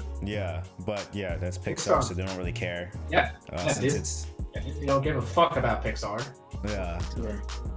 Yeah. I don't know. I mean, it'd be one thing if they had $30 and you actually owned it, or if they had $30 and extra incentives came with it, like, oh well, if you had paid $30, then maybe you get like you get like bonus features, you get like interviews with the cast, you get like discount on the next Premiere Access movie that's available. Yeah. Maybe storyboards that explain the world and clans or something. Yeah. Maybe you get like a story. I would love to get a storyboard book of this. Somebody does an audio narration of this is the clan, a tale, and this is what they do. This is what they're good at. Storyboards, behind the scenes of interviews. Damn right it is. For free. Yeah. Yeah, but you get it first. Okay. Yeah. Like it goes away in the Disney vault. Disney needs to figure out this Premiere Access model. I feel like it should just be a tier that you charge for the year and you get all of the premiere movies. So we can finally get stuff like fucking Black Widow out. Yeah. That's like if you want to only going to theaters. Yeah, I mean, if you want to make like a separate tier, like you said, like maybe if you had like maybe charge people $5 extra for maybe Disney Plus or something like that, and had like an extra incentives that come with that, and that includes Premiere Access, maybe you do something like that. I don't know. I mean, just to ask people to pay $30 and you're getting nothing extra with it. You're not even owning it. Really. Yeah. I mean, you're not even owning it. You're not owning the movie. You're not getting anything extra, and the movie's gonna drop there in like 5 weeks. Yeah. So it sucks because like I think this movie is a good movie, if not potentially a great movie. I just don't think it's worth $30. Oh no, absolutely no. Yeah, and I feel like just by the nature of you charging $30 fucking for it, it's gonna hurt you critically. Yeah. All right. So moving on from discussing Raya, the Last Dragon, discuss our final topic of the day. I'll discuss WandaVision. The finale happened. Big finale. Did all your theories come true? Did all the things that you wished and dreamed of upon a star? You know what I mean? Did they all come? And we're gonna talk about in terms of what whether or not we think theories kind of ruin shows, and whether or not it kind of ruined this show in particular as well. So in this final episode, we have the culmination of all these things finally coming to its head. You have the sword led by Haywood. He's going into the Hex. You have Monica Rambeau, who we see where she left off when being confronted by the Evan Peters character.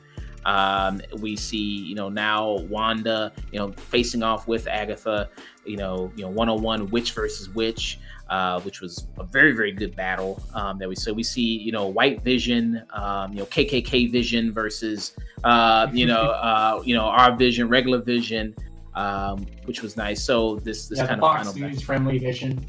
Yeah, you know what I mean. And so we kind of see it kind of a final all those things come to head. What did you guys think about the finale? And what were your kind of general thoughts on it? Chase? Oof. It was all right. I mean, like, I think the ending of it was emotional. I did actually feel that. That was a good sacrifice. It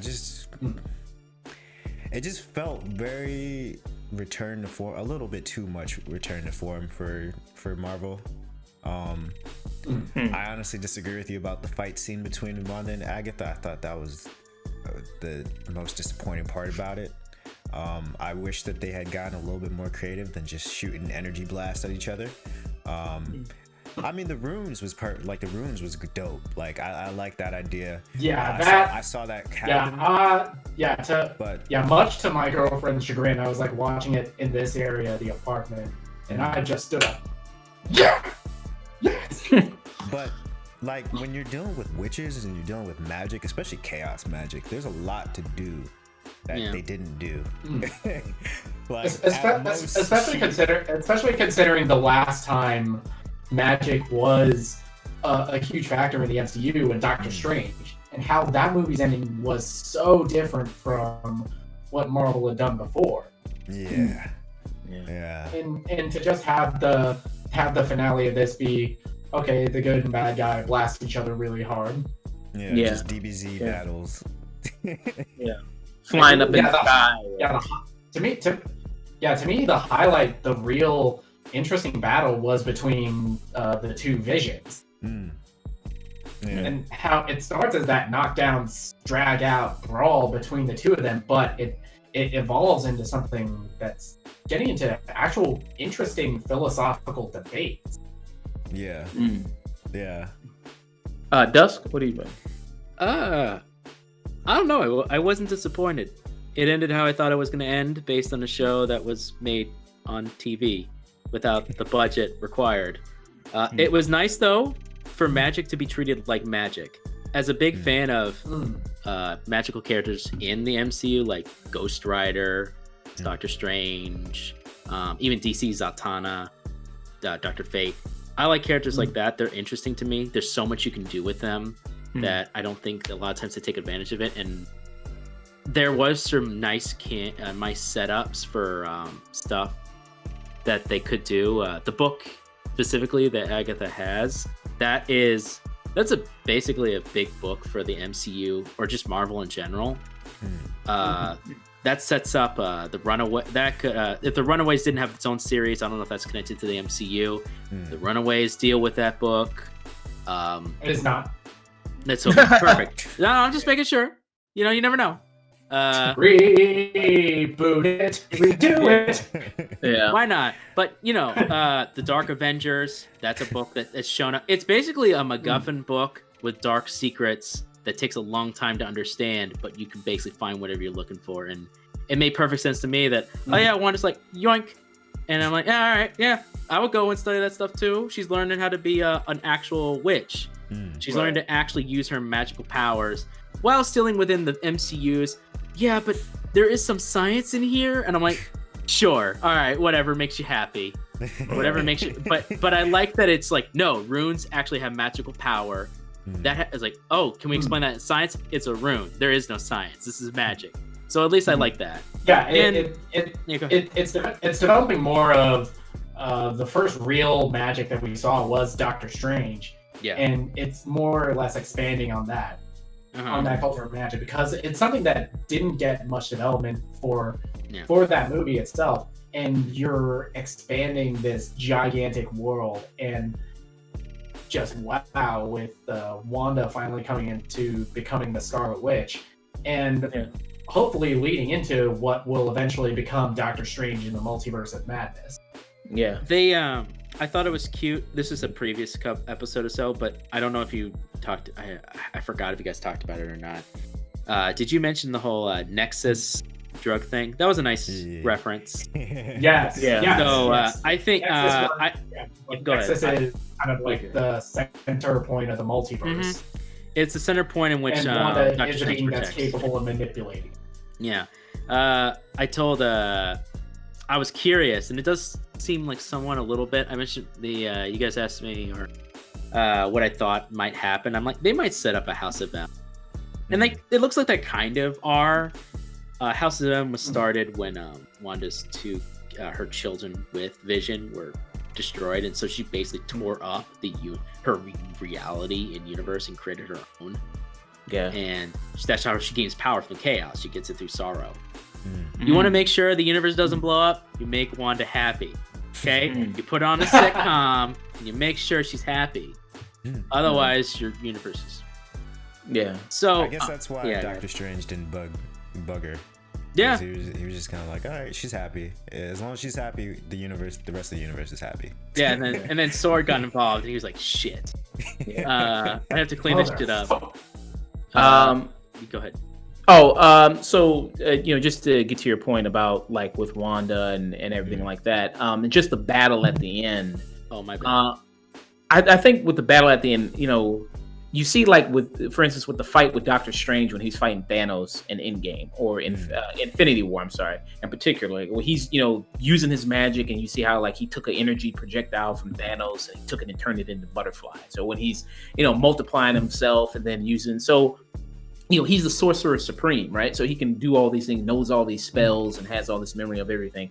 She has never really done that before because, like, Agatha, she's telling her, like, you're this really powerful witch. You are the Scarlet Witch. You are this, person that their whole chapter is dedicated to you in this book.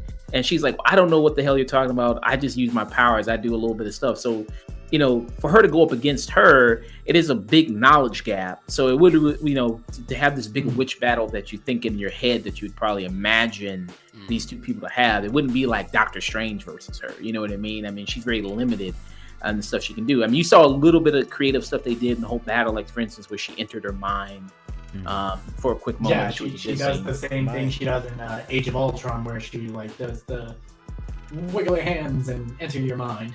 My only counter is, and I know probably what you're gonna say is Agatha was just sucking her magic, but my feeding on your magic, dude. Yeah, feeding on your magic. My only counter was I was disappointed that Agatha didn't do anything really different.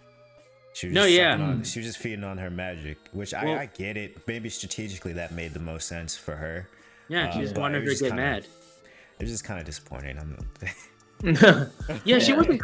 She could have been creative at it to causing chaos to put her family in danger. Where she had to use her ability, and then there was a trick. It felt more like Agatha was super overconfident, and then Wanda just kind of got lucky, and she figured it out. And it's like, if I'm gonna have to gripe about that, that's kind of one of those. I figured that was how I was gonna resolve it, but I would have liked a cleverer, better use of magic in hindsight, because she's just like, I'm just stunting. What are you gonna do? You got nothing. And then it's like, oh, you did that. The one thing I told you that, I probably should have figured out or did that myself. That I feel like it's not so much a flaw in the episode. I feel like that's kind of Agatha's character. It's like she's lived for so long, she's killed countless witches before her that she hasn't really faced a challenge like Wanda, and she's overconfident. That's a good point. To get into other things in the episode, just as far as disappointment. So I think for me, one of the major disappointments was the whole Evan Peters reveal. I thought, just for him to be, so a lot of people had, speculated that she was like Ralph was, the Evan Peters character. That was like who, Agatha was talking about this whole time. A lot of people had other bigger, grander theories, like he was Mephisto. Like he was the Quicksilver from the multiverse, which we talked about on the show, which we kind of all he showed up. I was hoping for that. Yeah, a lot of people. We're guilty of speculating on. That's fine. And I think for him just to be, especially like the joke, Ralph Boner, I thought that was pretty lame. You know what I mean? Like it's okay if you made him Ralph, but then they had to name his last name Boner as well. Like I was just kind of like, really? I mean, come on. I feel like the worst part about that tease was like, for the longest, Agnes kept, or when she was still playing Agnes, she kept hyping up Ralph as her husband. So like, we were thinking automatically you think Mephisto. So yeah. So I mean that was kind of that was kind of a disappointing thing. But Nick, go ahead. I never really had a problem with the reveal. I mean, my biggest disappointment is that you have an actor like Evan Peters who has consistently been one of the better actors in stuff like American Horror Story. Say what you will about latter seasons, but he's always been kind of a highlight of them. And to just have him be this one and done joke character, it's a little disappointing, but if they can find a way to bring him back, then I feel like it'll be more worth it. Because again, you have such a great character, but I kind of called it was more or less stunt casting for our benefit because we've seen the X-Men movies and we saw his take on Quicksilver. So it was cool to see him get to reprise that role in one manner at least. Yeah. I think one of the really great things at this episode, it did solidify that Wanda was the villain of this show. I mean, really, she really was the true villain of the show. Because there is a scene where Agatha, whether intentionally or not, she did. Yeah, she did all the people of Westview dirty. Yeah. I mean, because there's a scene where Agatha releases everybody from their control, and they're all coming to her and saying like, when we sleep, we see your nightmares, and my daughter is locked up in her room, and I'm not able to hold her or touch her, because when these people aren't in her little storylines, they're just literally just sectioned off. They're just zombies who just are just in one place and they're not doing anything. And so that's just a frightening thought that she really had this whole town under her control. And even though I did like that, I don't know if the consequences at the end of this episode really kind of hit home for that, because it's gonna let her go. Yeah, it's kind of just like, oh well, we understand. Monica's just like, oh, I get it. You know what I mean? Took a town hostage. Yeah. I think I feel like it's there was also kind of like that suspicious lack of consequences in stuff like the Avengers or Age of Ultron or the Winter Soldier, and those consequences came later. Yeah, no, I was about to say, wait. Yeah, and also, a lot of those people were still under the influence of her magic, so they were kind of like paralyzed. And what were they really gonna do? I mean, it's not so much that what they were going to do; it's just so much, like, I feel like the gripe is like that we didn't get, say, a Doctor Strange or a Captain Marvel to kind of put her in her place or something like that. In the sense that, look, like, we need some. You took a whole town hostage for your little house game sitcom. At least nothing. You're under house arrest. And I feel like stuff like that is gonna get expounded on, because this is supposed to lead into Doctor Strange Multiverse of Madness.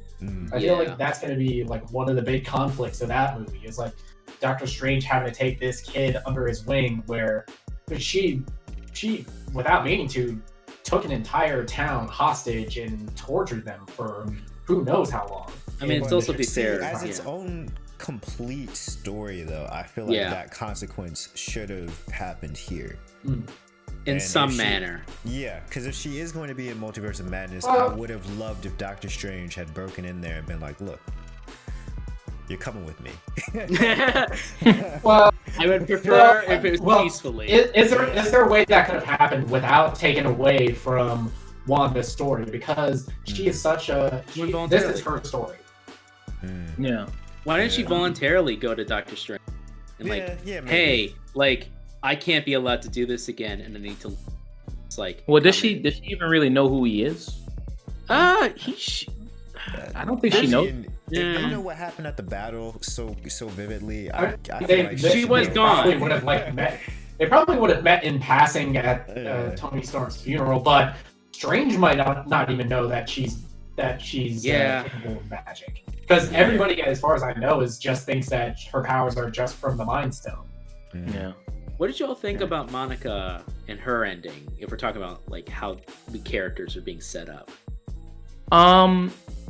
Well, I think so. With a lot of stuff that people kind of theorize with her, I think, and a lot of stuff. At the end of this episode, of course, she got powers. We see the display of her powers and what she can do. Because I was watching Comics Explained. Great YouTuber, great guy. You know, he's a genius when it comes to talking about this comic stuff. Knows all the stuff, all the lore. And you know, Monica in the comics is essentially like such an OP character. You know, what she can do is kind of like take this energy that she gets and kind of redirect it at other people, and she's kind of almost like so overpowered. She's called Spectrum now, right? Spectrum now. She used to be. She's had Captain she's had countless different aliases in the comics. It's like she was Captain Marvel. She's been called Spectrum. She's been Photon. Yeah.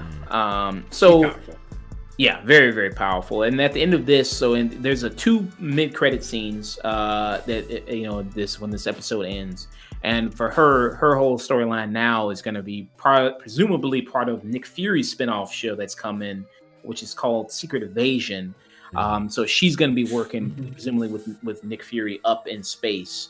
And I mean, I don't know what the future of her character will come, depending on what the fan reaction to her character is after this. I think it's been pretty mostly positive. Given that her powers, fans have loved her character. Well, certain parts of the internet have been thirsty as hell for her character. Yeah, I mean, can you blame them? Yeah, no, I'm a part of that. No, I cannot. She's a beautiful woman. Yeah. So do you think her just going to another spinoff show is kind of beneath her now? You think with her power level, she should be considered to have like an Avenger status, her own movie status? I mean, she stopped like 4 bullets. Well, yeah, she stopped 4 bullets. She's still learning. She's still learning about her powers, and she is also going to be a primary character in Captain Marvel 2. Yeah. And presumably going to be featured in Miss Marvel and Secret Invasion. I believe so as well, yeah. Yeah. So she's getting a lot to do, and I feel like that's going to be like a point of contention between her and Carol Danvers. There seemed to already be point of contentions between those characters anyways. There definitely seems like there's some animosity between the two of them. They're probably setting up, in the next phase, Civil War 2. Which will be really interesting how they do it, because Carol Danvers is a sociopath in those comics. Yeah. Because SJW writers got to help them. War.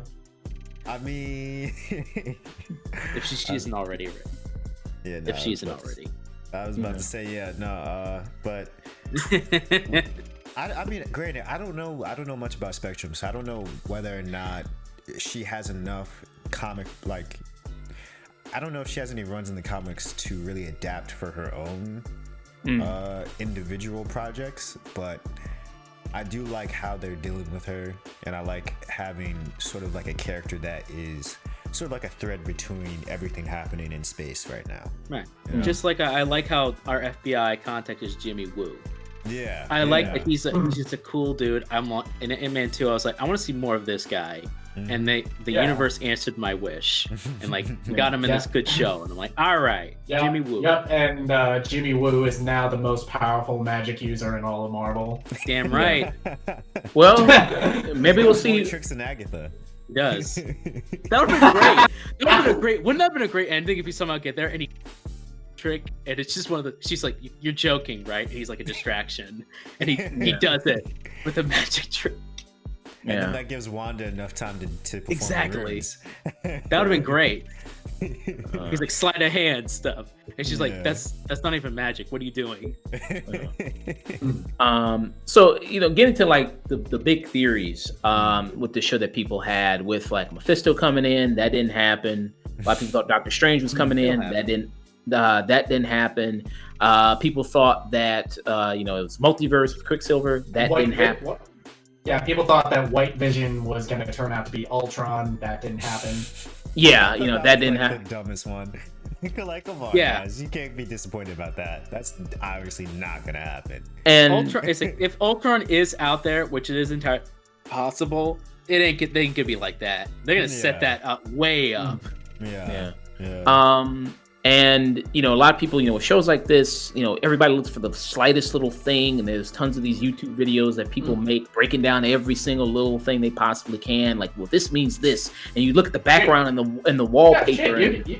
You can look at the last 6 weeks of this show.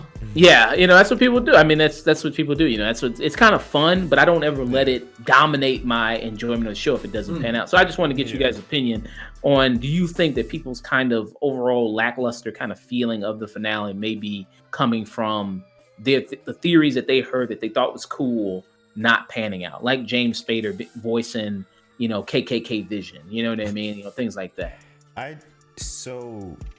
On Twitter, that seems to be sort of like the running narrative, that people are upset that their theories didn't come true. But I mean, in my opinion, for me, it wasn't so much that my theories didn't come true. It's more so like I thought the way that they resolved all the issues in this show kind of felt kind of half-assed. It was. I'm gonna keep it a break with you. It's fair. But that does seem to be the narrative on Twitter, though, that Mephisto wasn't here. Oh, this isn't the Quicksilver from the X-Men. They didn't introduce Magneto. There was no Luke Skywalker as cameo. There was. Yeah. Paul Bettany was talking about himself. Yeah, Paul Bettany was talking about himself. He says, I've dreamed, I'm finally working with an actor I've always dreamed of working with. He's talking about himself. Looking in the mirror. Yeah. So, Dusk, what do you think? I have a unique perspective as I binged this. I watched this in continuous episodes until the last one that aired on Friday. I watched it all on Thursday. Then I watched it on Friday. So I didn't get any of the theories. I stayed as far away from it as possible because I wanted to do this right. I wanted to walk in. I didn't want to spoil myself on any of this. Let's discuss it with you guys. And I'm not upset that my whatever theories in my head didn't happen.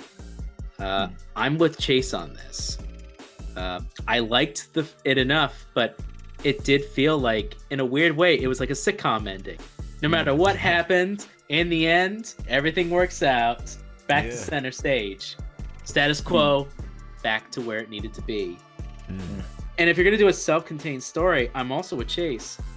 No matter how much I enjoyed it, which I did, and the characters, which I did, it was left going, yeah, but she kidnapped this town. I know we can't do anything, but shouldn't we, I don't know, kind of do something? Or she should I know we can't, but can we get someone who can? Yeah. Call Doctor Strange. Call somebody. Because the scene where she's kind of walking through the town and everybody's just kind of looking at her, I expected somebody to throw something at her or call her a bitch or do something. I would have been okay with that. The Game of Thrones walk of shame. Yeah. Do something. Everybody just kind of gets to put on just the hood and just kind of walk away. I'm like, really? After all, she really just did cause these people in miserable pain. Yeah. And like the one consequence that did happen, which I did feel emotional about, was when she's kissing the boys goodnight for the last time. I thought that was great. The whole thing with Vision, kissing him for the last time, and then saying like, "Oh, we've said goodbye before, so we'll say hello again one day." Thought that was perfect. That was a great line.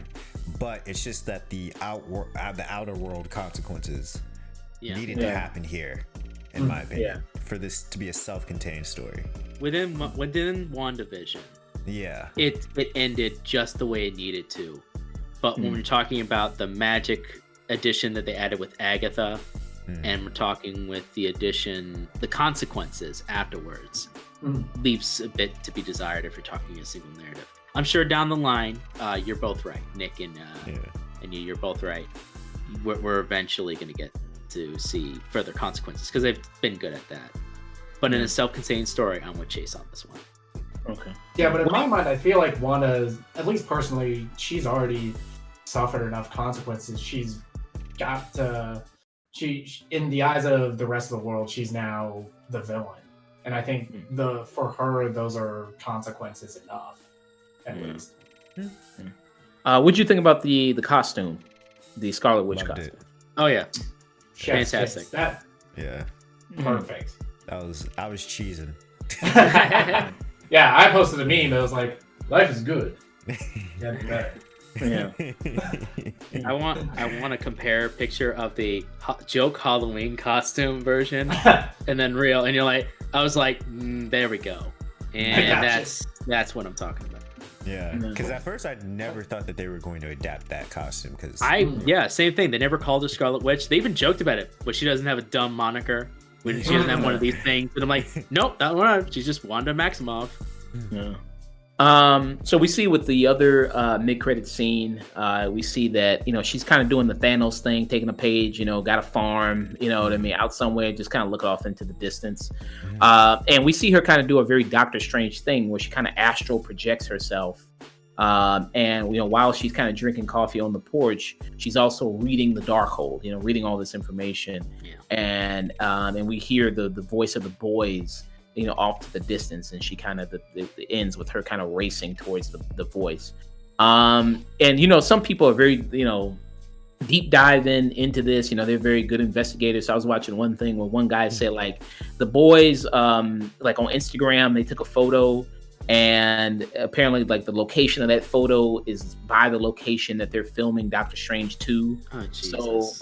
So these people, I mean, Motherfucker. Okay. yeah. Calm down with your fucking theories. So That's hilarious. That's so like a flag for Shia LaBeouf. How do we find this guy with only the sky? Oh, a plane flew over. Let's coordinate to find out when the plane, so we can isolate where he is. Jesus. Yeah. So just straight out of Always Sunny, that one scene. Oh yeah. yeah. So that's what. Behind him. Oh yeah, the whole board of all these ideas. It's like none of this. Yeah. So just to wrap up, give your final thoughts, Nick.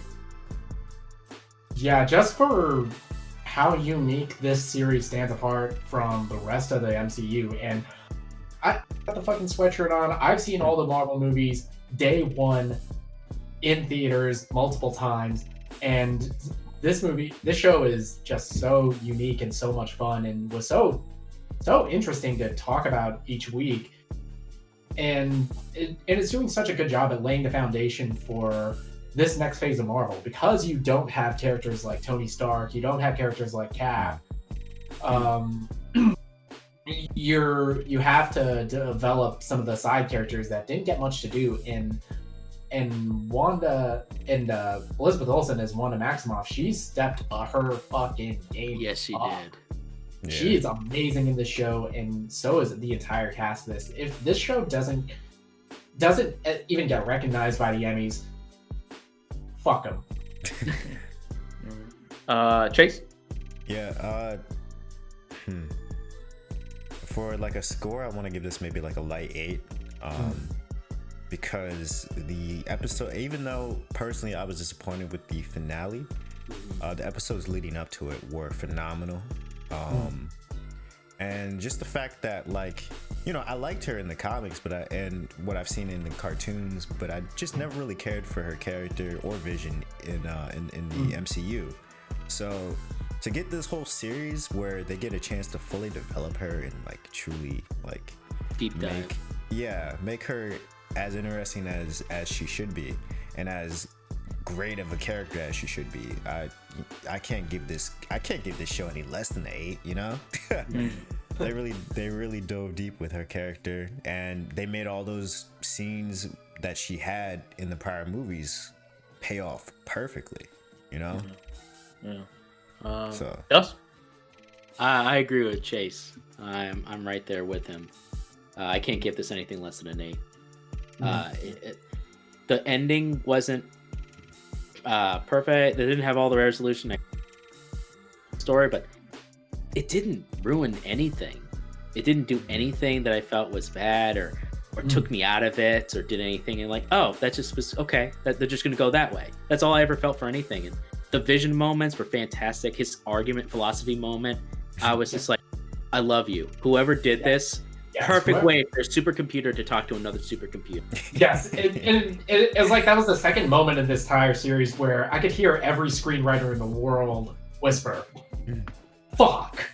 Yeah, that's like, thank you, whoever did that. So yeah, I'm gonna Chase. I can't. It's a light 8 just because of that stuff, but I can't give it below an 8. Okay. Yeah. I'm gonna own this on Blu-ray. This ever comes out Blu-ray. Yeah, if this ever comes out on like a 4K or a Blu-ray release, I'm buying that shit. And this has just enhanced my excitement for the other Marvel Disney Plus shows that are coming out, like Falcon and the Winter Soldier in 2 weeks. I can't. Yeah, wait to see if they what can keep this there. level of quality, I'm in. Yeah. I thought it's just like Martin Scorsese doing. I'm sorry, with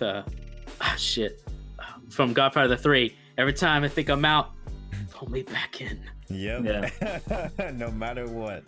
Endgame, I thought I was out. Yeah. Like you bring up, I mean, this show that focuses on Wanda and Vision, it allows you to really focus on these characters and develop them like you can with the TV show. Like you couldn't do in the movies because they were such big ensemble movies and they've never had their own movie to do so.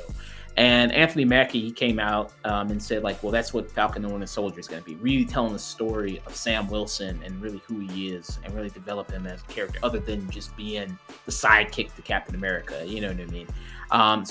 That's what excites me about these shows is that it really will allow you to really see more of kind of these, secondary, third kind of rate kind of characters coming into their own. Like you had with Darcy coming on to this show, you saw her just kind of in those movies with Thor and Thor 2, and then like Jimmy Woo's character who had that little bit of Ant-Man, having kind of chances for those characters kind of to show more what they can do. This show, I think it was very, very solid, very good all the way through. A lot of stuff they did, even if things didn't, pan out the way that I wanted them to maybe pan out. I still don't think that, I don't let theories hurt it. My theories are fun to talk about, and theories are fun to discuss and things in all these kind of different directions where they can go. And I'm looking forward to seeing where they go, where Wanda goes in Doctor Strange 2. And looking forward to what that movie's just going to be about and everything like that. The series was very good. The finale, I think it's one of the weaker episodes they've done this season for me. But I still think it was a solid episode overall, and this season was a very good episode. So I'd give it a 8 out of 10 as well. That is everything, people. And we're gonna get out of here. And so to all you people out there, hey, don't forget to check us out on all the good socials right there. Had a lot of good time, enjoyed talking about all these good topics. Dusk, I'm glad he came, glad he had the time to come back and join us. So if you people want to check us out on Twitter, twitter.com/theafternoon. We're also on Facebook at facebook.com/theafternoon. If you want to send us an email with any questions, comments, anything like that, theafternoon@gmail.com. We're also on TikTok, uploading clips and everything like that on TikTok. Yeah, we're TikTokers now. We're doing that thing, Dusk. We're TikTokers. We are slaves to China now. We're giving our data to them. You know what I mean? I did get that coronavirus vaccine, so I expect certain changes to start happening. Yeah, Nick has already got the chip in him. He's already ready to be programmed. So instead of selling our data on Facebook to the American government, we're doing it on TikTok with the Chinese government. All right, progress. Okay. Shaman. So we're doing Twitch. We're also on Twitch, twitch.com/theafternoon. The grudge match is coming. Got the equipment ready. They got tested out. Next week, hopefully, we do the show Friday, hopefully, at that time, and then do a stream. 6 p.m. Central Standard Time is typically when we're going to do streams. So got that coming. Also, if you were everywhere you listen to podcasts, Spotify, Apple Podcast, Anchor, we're everywhere there you listen to podcasts. Of course, we're always on YouTube as well at youtube.com/theafternoon. The Afternoon Tune, where you can check us out, like, subscribe, comment, do all that good stuff that helps us out. Also, reviewing the show on Apple Podcasts also does a lot. Leaving the 5 stars, leaving all those good reviews, that also helps. Nick, where can people find you? Or you can find me, Twitter, Instagram at Night and Day Nick. You can follow my dog, Bubbles, at Instagram, bub.bles0922. Say hi, Bubbles. All right. Chase, where can people find you? You can find me at Mr. Chase Mac at MrChaysemac on Twitch, which I will sooner or later have a good schedule for. Twitter and Instagram. Where can they find you, Desk? When I'm ready. When you're ready. Great answer. That's a great answer. Yeah, good answer. All right. So to all you people out there, hope you enjoy listening to the show. I hope you enjoyed loving us theorizing about WandaVision for these past 9 weeks. Let me know how I did, or if you want me back. Theorizing about how wrong we were. Yeah, you know what I mean. And we're going to do Falcon the Winter Soldier next, since that's only 6 episodes, so that's not going to be good. So that's not going to be bad to just review that real quick. So yeah, so just review that, the next Disney Plus show, Falcon and the Winter Soldier, coming up in 2 weeks. So to all you people out there, hope you got 2 weeks. It's going to be a mega show. It's like Snyder Cut and Falcon. Oh yeah, true. Oh yeah, 4 hours. Yeah, 4 hours. Yeah, 4 or 5 hours. I know, Chase. Strap in, buddy. Yeah. So all we can do it together. I got you. Yeah. We can do this. Yeah. So hope you all enjoy listening to this, and don't forget to always stay tuned.